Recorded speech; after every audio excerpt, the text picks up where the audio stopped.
এই মুহূর্তে আলুর সবচাইতে বড় খবর, হিমঘর থেকে আলু বের করার সময়সীমা নিয়ে বিভ্রান্ত। ধর্মঘাটে যেতে পারেন এবার আলু ব্যবসায়ীরা। এদিকে আলু রপ্তানি আপাতত বন্ধ। স্টাক ফোর্সের বৈঠকে বড় সিদ্ধান্ত গৃহীত। দাম কি কমবে এবার? জানাবো বিস্তারিত ভিডিওতে, তাই ভিডিওটি শেষ পর্যন্ত দেখতে থাকুন। এবং যারা চ্যানেলে নতুন এসেছেন অবশ্যই চ্যানেলটি সাবস্ক্রাইব করে পাশে থাকা ঘন্টাটি বাজিয়ে রাখুন এ ধরনের গুরুত্বপূর্ণ খবর প্রতিদিন সবার আগে পেতে। তো চলুন জেনে নেওয়া যাক বিস্তারিত খবর। হিমঘর থেকে আলু বের করার সময়সীমা নিয়ে বিভ্রান্তি। ধর্মঘাটে যেতে পারে ব্যবসায়ীরা। রাজ্যের বাজারে আলুর দাম ও ভিন্ন রাজ্যে আলু পাঠানো নিয়ে ক্ষোভ প্রকাশ করেছেন মুখ্যমন্ত্রী মমতা বন্দ্যোপাধ্যায়। বৃহস্পতিবার নবান্নের এক প্রশাসনিক বৈঠকে তিনি এই ক্ষোভ প্রকাশ করেন।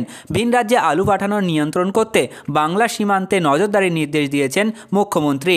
রাজ্যের বাজারে আলুর দাম ও ভিন রাজ্যে আলু পাঠানো নিয়ে এবার ক্ষোভ প্রকাশ করেছেন স্বয়ং মুখ্যমন্ত্রী মমতা বন্দ্যোপাধ্যায়। রাজ্যে আলু মজুত নিয়ে রিপোর্ট দিতে নির্দেশ দেন মুখ্যমন্ত্রীর দাবি, তাকে না জানিয়ে ভিন রাজ্যে আলু পাঠানো হচ্ছে, তাতে রাজ্যের বাজারগুলিতে আলুর দাম বেড়ে যাচ্ছে। অবিলম্বে সরকারি স্টাক ফোর্সের বৈঠক ডেকে পরিস্থিতি পর্যালোচনা করার নির্দেশও দিয়েছেন তিনি। এদিকে জানা যাচ্ছে যে মুখ্যমন্ত্রীর এই নির্দেশের পরেই শুক্রবারে বৈঠকে বসেছে স্টাক ফোর্স। দুপুর 2টা নাগাদ নবান্নে এই বৈঠক হওয়ার কথা রয়েছে। বৈঠকের স্টাক ফোর্সের সদস্যরা ছাড়াও থাকতে পারেন প্রগতিশীল আলু ব্যবসায়ী সমিতির কর্মকর্তারা। মুখ্যমন্ত্রী জানিয়েছেন, রাজ্যের যা আলু প্রয়োজন সেটা না রেখে অন্য রাজ্যে আলু পাঠানো যাবে না। এদিকে 30শে নভেম্বরের মধ্যে রাজ্য সরকার হিমঘর থেকে আলু বের করে দেওয়ার নির্দেশ দিয়েছে। কৃষি বিপণন দপ্তর হিমঘরের মালিকদের সংগঠনের তরফে সেটা ব্যবসায়ীদের জানিয়ে দেওয়া হয়েছে।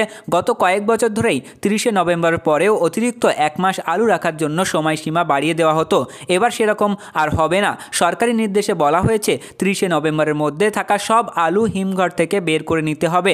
অন্যদিকে মুখ্যমন্ত্রী বলেছেন, জানুয়ারি ফেব্রুয়ারি পর্যন্ত পুরানো আলু রাখতে হবে। মমতা বলেন, আমাদের যা প্রয়োজন রাজ্য সেটাকে রেখে নতুন আলু যতক্ষণ না উঠছে না ততক্ষণ বাইরের আলু যাবে না। এদিকে এই সময় আবার নতুন আলু উঠতে শুরু করবে, আর পুরনো আলু থেকে গেলে নতুন আলু বিক্রিটা নিয়ে সমস্যা দেখা দিতে পারে। এছাড়াও হিমঘরে সংরক্ষণের ক্ষেত্রেও নানান সমস্যা দেখা দিতে পারে। তাই এই নিয়ে বিভ্রান্ত ছড়িয়েছে আলু ব্যবসায়ীদের মধ্যে। তারা এ নিয়ে মোটেই খুশি নন। তারা একটা দাবি করছেন যে পাইকারি বাজারে আলুর দাম বাড়েনি, খুচরো বাজারে অসাধু ব্যবসায়ীদের দাম বেশি নিচ্ছেন, তারাই আম জনতার সমস্যা করাচ্ছে। আলু ব্যবসায়ীদের সংগঠন জানিয়েছেন, এখনও প্রায় 9 লক্ষ টন আলু হিমঘরে মজুত রয়েছে। প্রগতিশীল আলু ব্যবসায়ী সমিতির রাজ্য উপদেষ্টা বিভাস দে বলেন, সরকারি নির্দেশ নিয়ে ব্যবসায়ীদের মধ্যে বিভ্রান্ত জারি হয়েছে। এবার বলা হলো 30শে নভেম্বরের মধ্যে হিমঘর খালি করতে হবে। এখন মুখ্যমন্ত্রী বলছেন জানুয়ারি ফেব্রুয়ারি পর্যন্ত আলু রাখতে হবে। তাতে বিষয়টা বুঝতে আমাদের সমস্যা হচ্ছে। আমাদের ঠিক কী করতে হবে সেটা বলা হচ্ছে না, সেটাই বুঝতে পারছি না। এই সময়টা চাষের সময়, চাষিরা হিমঘরে রাখা আলু বিক্রি করে নতুন আলুর বীজ কেনেন, তাতে চাষিদেরও অসুবিধা হবে, আর আমাদের তো হবেই। রাস্তায় আমাদের আলুর গাড়ি ধরা হচ্ছে। আপনাদের বৈঠকের দিকে আমরা তাকিয়ে রয়েছি। খুচরো বাজারে আলুর দামে আলুর ব্যবসায়ীদের কোনো নিয়ন্ত্রণ নেই, সেটা সরকারি কাজ। আমরা আগেই বলেছিলাম যে যত আলু লাগবে আমরা সাপ্লাই করব। দাম নিয়ন্ত্রণ সরকার আমাদের সহযোগিতা করতে পারে, কিন্তু আমাদের সরাসরি নিয়ন্ত্রণে নেই। কিন্তু রাস্তায় গাড়ি আটকালে আলু পচে গেলে কোনো লাভ হয় না, কিছু মানুষের অসুবিধা হয়। সরকার যদি আলু অন্য রাজ্যে যেতে না দেয় তাহলে কি করবেন?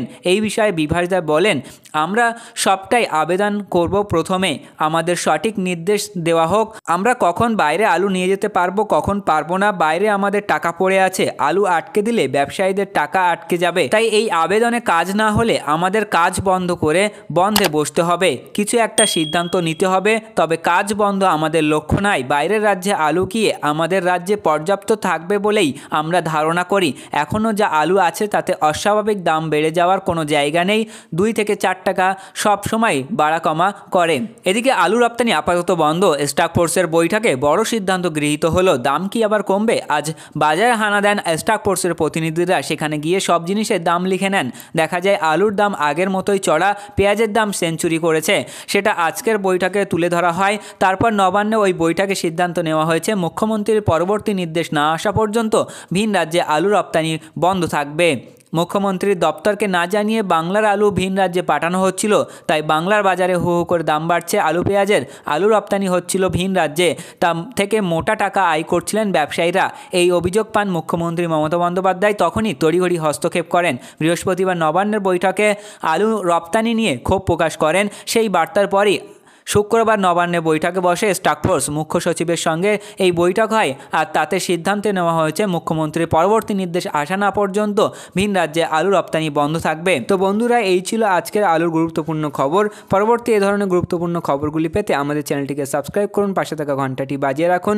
আর আপনি যে কোনো প্রকার ব্যবসায়িক পদক্ষেপ নেওয়ার আগে অবশ্যই আপনার স্থানীয় এলাকার বাজার দর যাচাই করে তবেই যে কোনো প্রকার ব্যবসায়িক পদক্ষেপ নেবেন। আমরা একটা ওভারঅল ডেটা দিয়েছি যা স্থান ভিত্তিতে পার্থক্য হতে পারে।